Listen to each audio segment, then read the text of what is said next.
संत बागडे व मानवमित्र संघटनेच्या माध्यमातून व श्री संत बागडे पाणी संग्रह समितीच्या माध्यमातून मी या ठिकाणी पाठिंबा देण्यासाठी संघ या ठिकाणी अपर तहसीलदार हे इथून उमदीसाठी हलवलं जात आहे। या अनुषंगानं या ठिकाणी अमरण उपोषण जे चालू आहे, कुंभार साहेबांना मी पाठिंबा देण्यासाठी, माननीय औरदी साहेबांना पाठिंबा देण्यासाठी या ठिकाणी आलो।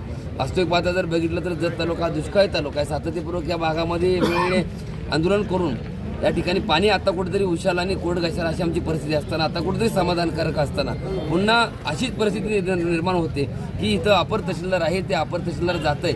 आम्ही ह्याच गावापासून हाकेच्या अंतरावरती 2 किलोमीटर अंतरावरती आम्ही राहतो। पण आमचं कर्तव्य आहे की आमच्या ताटातलं वाढलेलं अन्न जर जात असेल तर ते थांबवण्यासाठी आम्ही एक भूमिपुत्र म्हणून आमचं जे कर्तव्य आहे, ह्या गावात राहतोय म्हणलं आमचं ते कर्तव्य म्हणून या ठिकाणी जाहीर पाठिंबा देखील देतो। पण एवढ्यावरतीच न थांबता येणाऱ्या काळामध्ये ज्या अनुषंगाने ज्या पद्धतीनं तहसीलदार ऑफिस अपर तहसीलदार या ठिकाणी आहे, त्याच्या पुढच्या सुविधा मिळण्याऐवजी आहे त्या योजना आहे त्या स्थितीमधून आहे ते कार्यालयातून निघून दुसरीकडे जर जात असेल, एकीकडं कोर्ट स्थापन केलं जात आहे आणि ह्या सगळ्या गोष्टी होत असतील, मग तुम्ही ह्या ठिकाणी ह्या योजना आणल्याच कशाला? हा मोठा प्रश्न न सुटणारं पुढं ह्या ठिकाणी पुन्हा एकदा दिसतं। माझी या माध्यमातून विनंती आहे, तुम्ही सरकार आहे एक ठिकाणी म्हणता 10 ठिकाणी तुम्ही ऑफिस तयार करू शकता, पण ज्या ठिकाणी जे आहे ते ह्या इथल्या भागातल्या लोकांना सोयीस्कर आहे।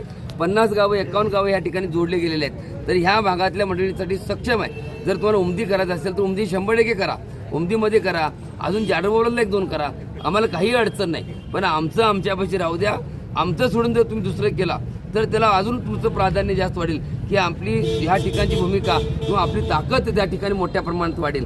पण आमचं कार्यालय जे आहे ते आम्हाला अबाधित राहू द्या आणि आमचे राहू द्या, आम्हाला ज्या सुविधा कमी पडल्या त्या भर घालून आमचा संघ तालुका करा, या प्रमुख मागणीसाठी जे कुंभार साहेब बसलेले आहेत त्यांना जाहीर पाठिंबा देतोय।